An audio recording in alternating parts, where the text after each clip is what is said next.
তো গাইস আহক হাগৰা মহিলা কি কয় অলপ শুনো মানে তেওঁ কিবা এটা কথা কৈছে আজি মানে অলপ হাঁহনি উঠা কথা কৈছে তো গাইস বলক শুনি লও কথাবিলাক প্ৰমোদ বৰুৱাক একবাৰ সুদৰ্শন হেলিকপ্টাৰত কয়টা ঠেং থাকে প্ৰমোদ বৰুৱা সুধিব কৈছে যে হেলিকপ্টাৰত ঠেং কেইটা থাকে হেলিকপ্টাৰ বাৰু কোন চানো ঠেং থাকে কেলা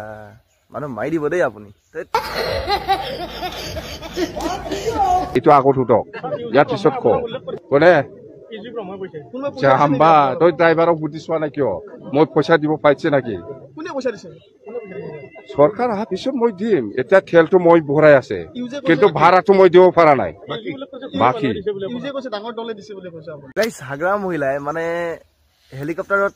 তেলটো ভৰাই আছে কিন্তু ভাড়াটো মানে বাকি গৈছে বাপৰে মানে বহুত ডেঞ্জাৰ আছে আৰু কৈছে কি মানে চৰকাৰ আহিলে তেওঁ ভাড়া দিব বুলি চৰকাৰ হয় নহয় পাছৰ কথা কিন্তু মানে তেওঁ ডাইৰেক্ট কৈ দিছে যে চৰকাৰ আহিলে ভাড়াটো দিম বুলি এটা চাওকচোন এজন মানুহ কিমান বিশ্বাস আছে কিন্তু তেওঁৰ কথাটো প্ৰতিটো কথাতে মানে মানুহে অলপ অলপ মানে হাঁহনি উঠা মানে